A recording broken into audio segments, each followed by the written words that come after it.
Well, welcome everyone. My name is Casey. I'm an admissions advisor on behalf of George Mason University, and this is our fall 2024 virtual open house for the Masters of Science in Health Informatics. So again, welcome everyone.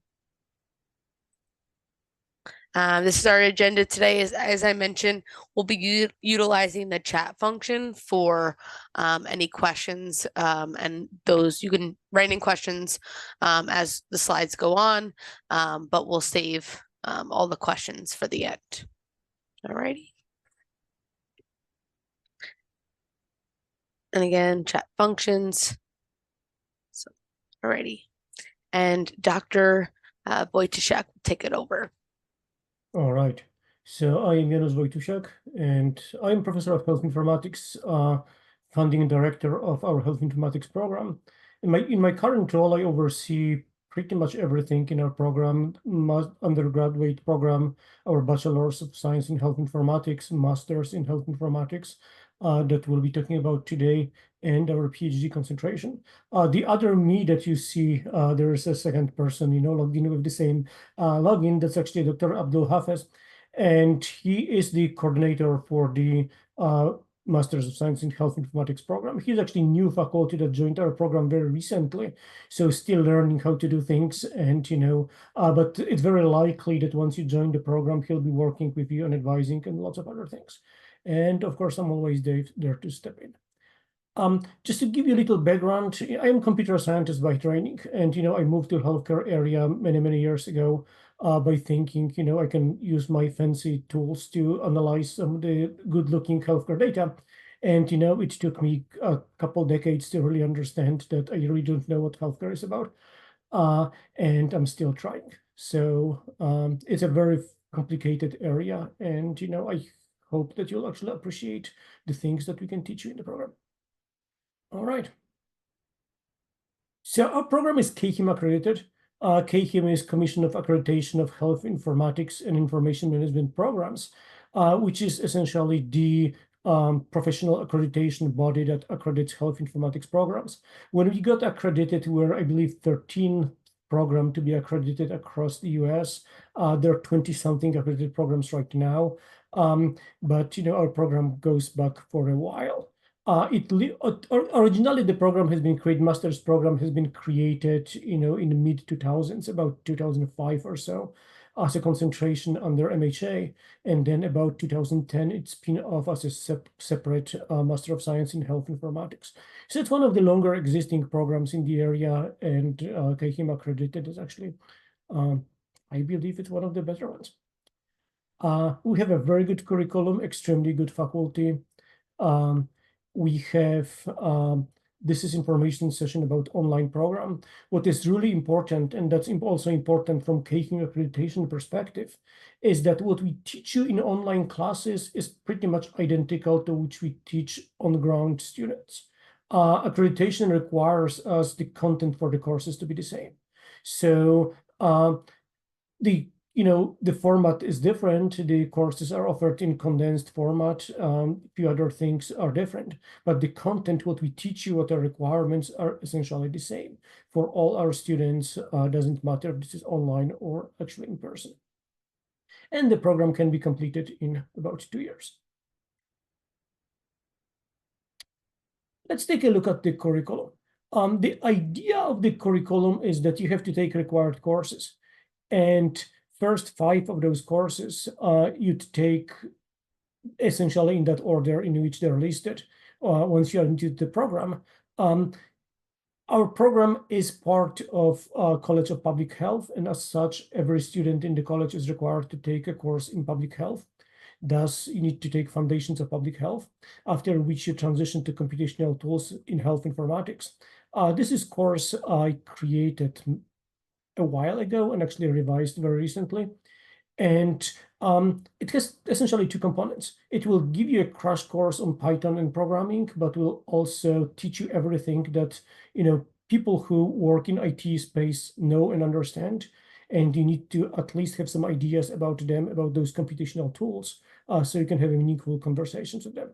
Then you transition to Introduction to Health Informatics, Healthcare Databases, which is another technical course pretty heavy on SQL programming and really querying databases.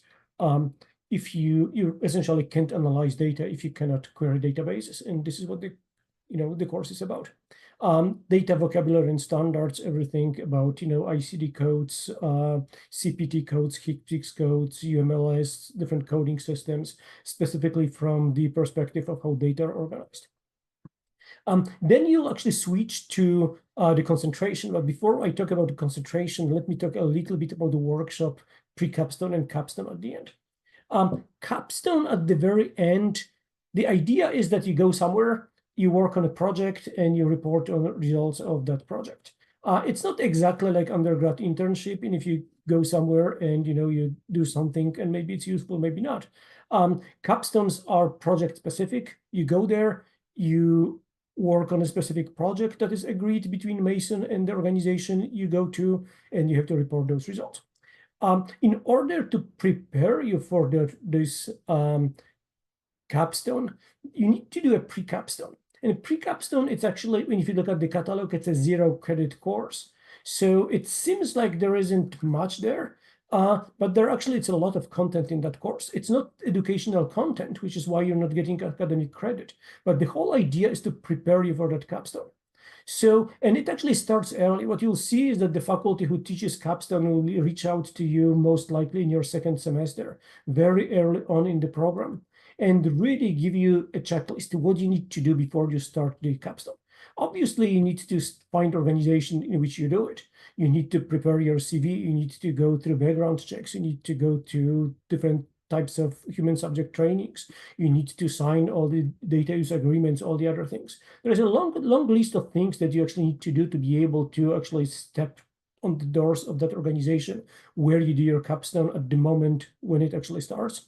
And that process actually takes time, especially finding the right place to do your capstone. So we'd like you to start very, very early. Before that comes what we call a workshop in health informatics. And the workshop, it's something that is brand new. It will be actually offered for the very first time this fall. And the idea is that somewhere from outside, from the industry, somebody comes in to Mason with a problem to solve. And that problem to solve, it's given to all the students who are taking the workshop class at the same time. So everybody in your class will be working on the same problem either as a one big team or as a certain competing groups.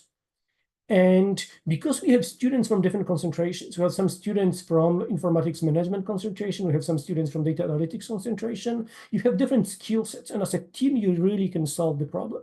And the faculty's role is to provide the mentorships or consulting how to actually solve that problem. But it is the team that will be actually working on it and providing the solution to where the problem actually originated. All right. And then it's our concentrations. I already mentioned 2 concentrations. Health informatics management concentration, it's about the soft skills. It's about, there is some statistics and there are some other things, but more importantly, there are things about project management.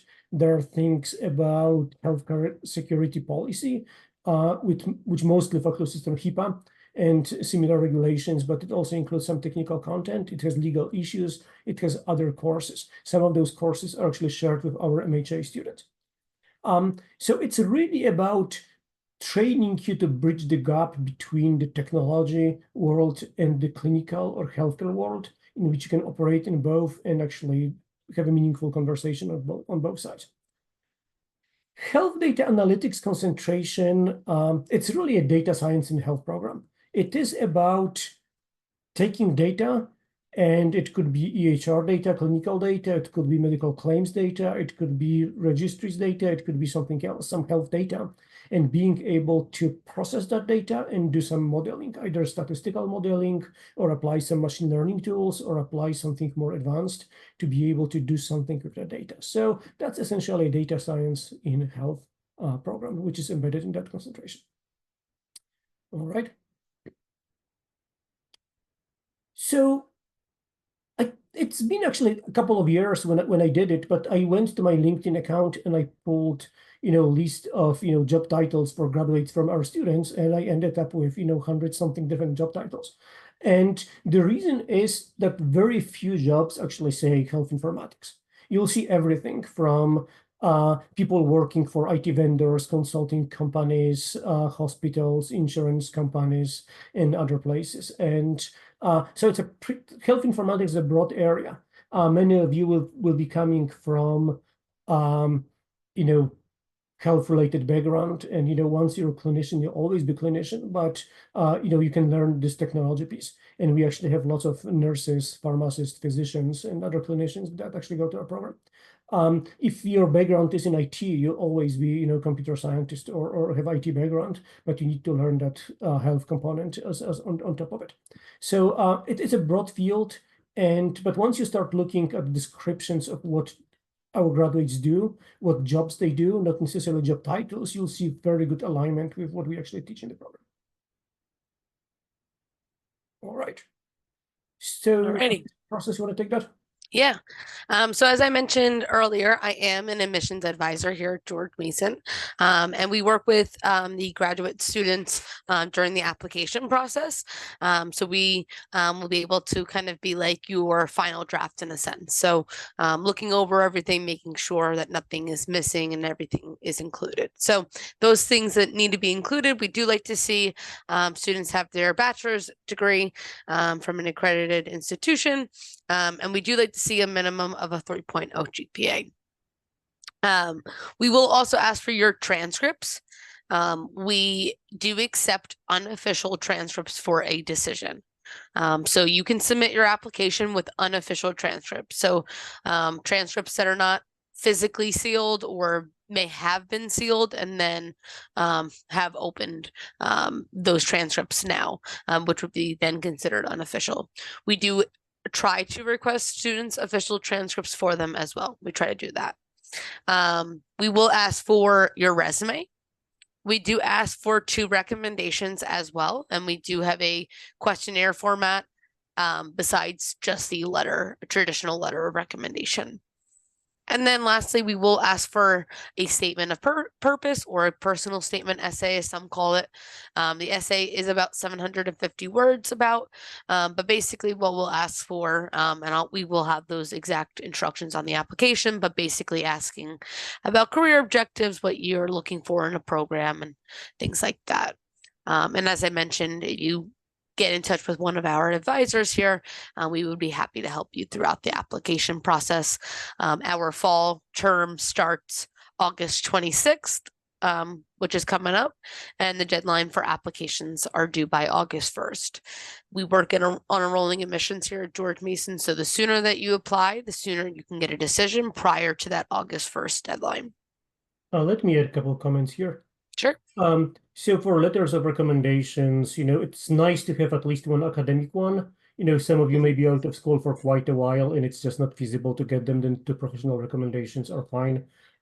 It's not fine to get recommendation from your mom, and actually, so this should be academic or professional recommendations.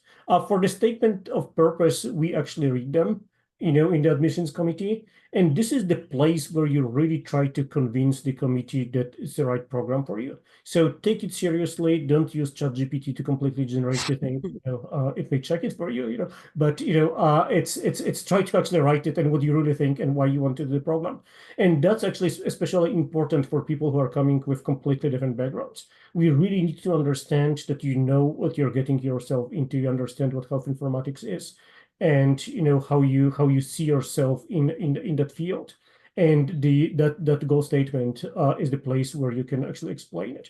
And we spent quite often it is what's actually written in that goal statement really makes the decision on who's actually admitted to the program and who's not. Awesome. Alrighty, and then we'll do some questions. So I know there was already a couple of questions coming in, but everyone, please go ahead and utilize the chat for any questions that you have. Okay, so we have a couple of questions.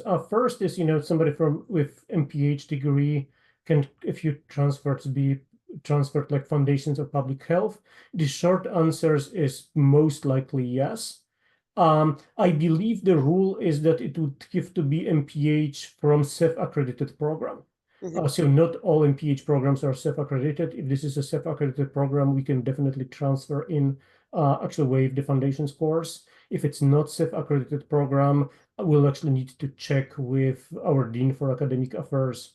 So I believe Purdue is actually self-accredited, so it should be actually fine. So what we'll most likely do is we'll just waive GCH 500 from your requirements. So yeah, that won't be a problem. Yeah, 12 credits are allowed to transfer in. Yep.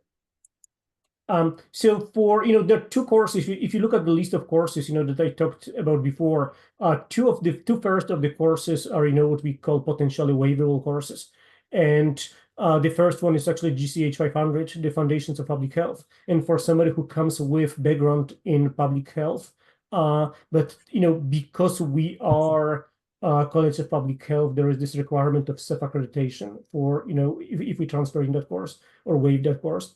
And the second is computational tools in health informatics, Hub 618, that also can be waived for students who come with strong technical background. Usually that means that somebody, has a degree in computer science or degree in IT.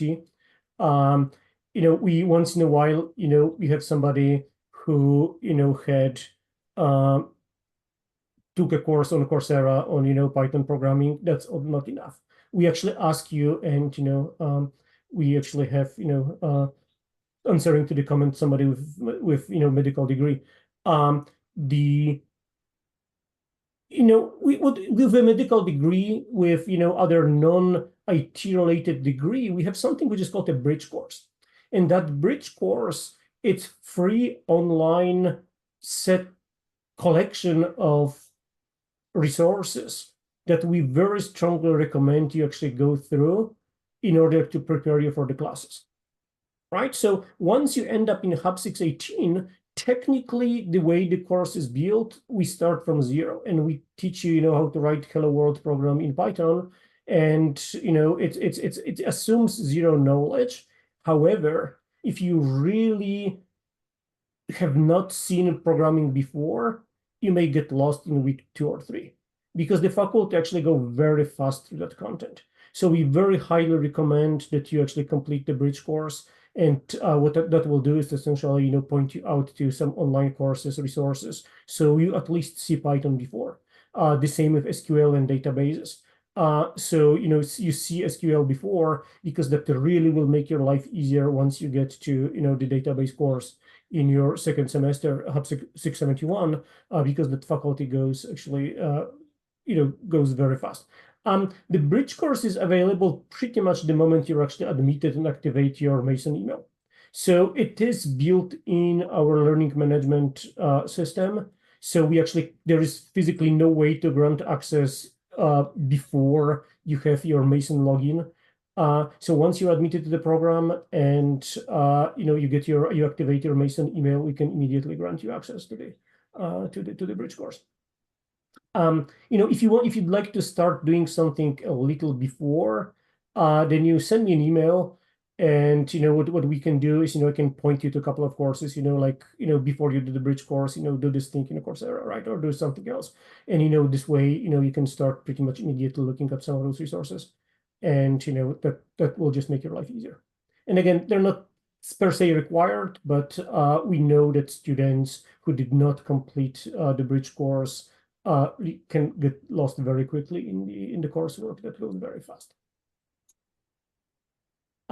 For foreign graduate, you want to answer that, or should I talk? Yeah. So, for requirements for foreign graduates, we do have international requirements. So depending on where your degree was from, depending on the country, we may need a language proficiency exam. We do accept Duolingo, IELTS.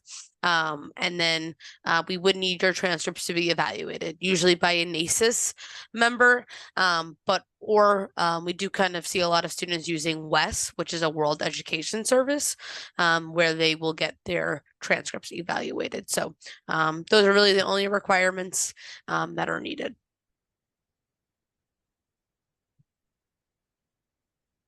There are Janusz, and there are more questions from students in Q&A section. Oh, Okay. let's look at that. okay, what are the prerequisites? Do I have a, no, I don't have background in IT? The answer is no, you don't need background in IT, but we'll ask you to the bridge course.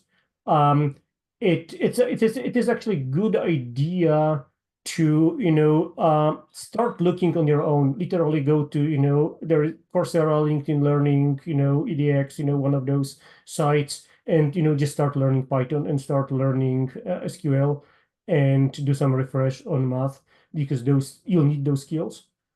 So there's no formal requirement, but we'd like to see something.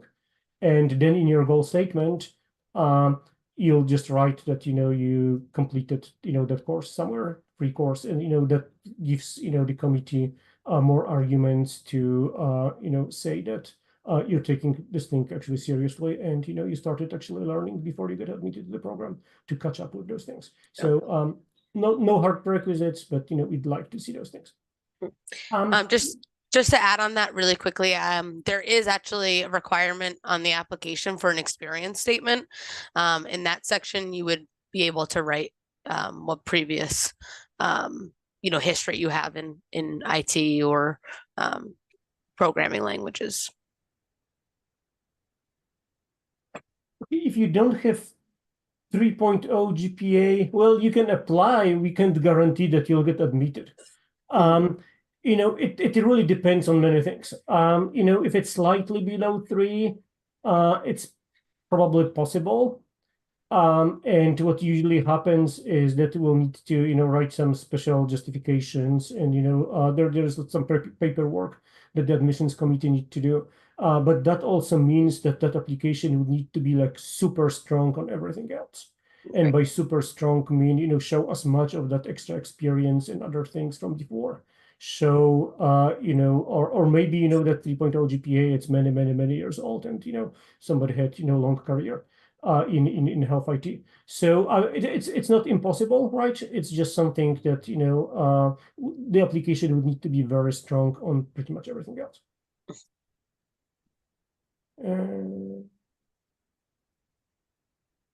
Okay, are classes flexible and are lectures and assignments due during a specific time?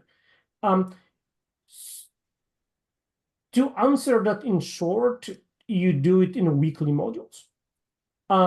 Every instructor is slightly different, and we try to structure all the courses in a way that you have a weekly block, and pretty much if you want to do it on the weekend, it's your weekend. If you want to do it on Wednesday evening, it's Wednesday evening, and so on. So usually you're supposed to respond on those weekly blocks, and the faculty would expect at the end of the week completed assignment. So that gives you some flexibility. What we typically do, especially for technical courses, I personally believe that for teaching technical stuff, that face-to-face time, it's actually with instructor, it's really important.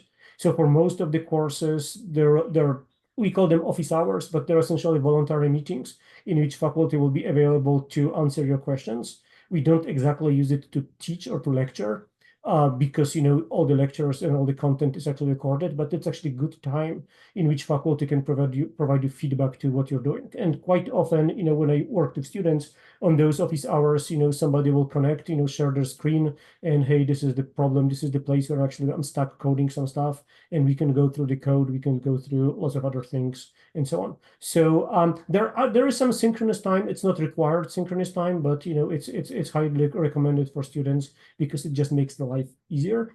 Everything else will be due in weekly blocks, with usually a big deliverable at the end of the semester. Almost every class will have a semester-long project, and that semester-long project is to deliver it in the last week of classes. Most courses will also have a final exam and some other things, and they have to be taken within some specific time period. There is one more question regarding IELTS, IELTS. The question is asking, does it need to be recent one? Because I think there is a 2-year limit on IELTS. Yes, I believe it needs to be recent. I can see. Can't be more than 2 years old. Yes, so can't be more than 2 years old. And that goes for all language proficiency exams. So TOEFL, Duolingo, IELTS, IELA, Pearson academic tests, no more than 2 years old.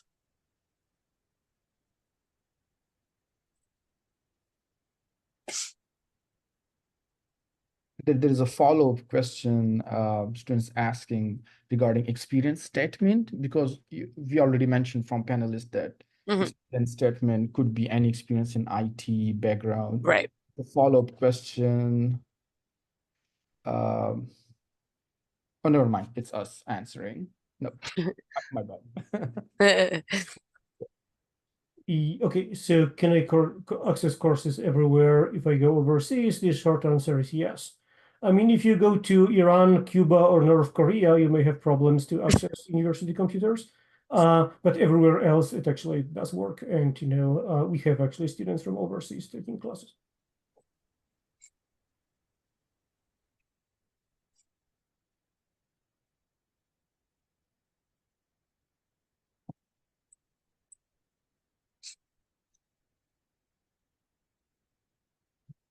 Any other questions?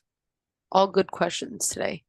And this QR code you can scan to apply for our upcoming fall term. We do have a spring term open as well, but fall is our next upcoming term. You can reach out to us at online2@gmu.edu. I'm going to put my personal contact information in the chat. If you guys have any questions about the application process, please feel free to email me anytime. I'm here to help.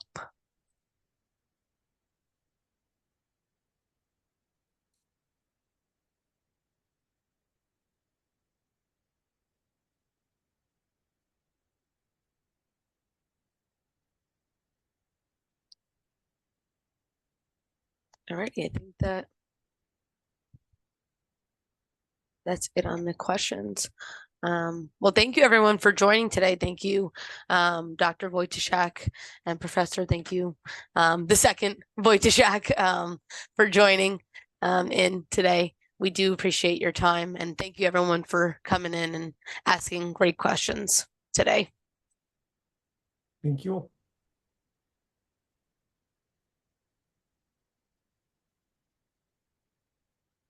Thanks. Yeah, there was actually one other quick question there. But yeah, it just showed up in the last moment. You don't need both recommendation letter or questionnaire. So questionnaire on the application, you will only need to put down your recommendations email address and name. Once you save that section, it will automatically send out an email from George Mason with a link to a questionnaire. The questionnaire is about 5 questions. Really should only take them 10 to 15 minutes to complete. Once they complete that, it's automatically marked as received on your application. But if they would like to include a letter of recommendation, they absolutely can, but it's not required to have both. Great question.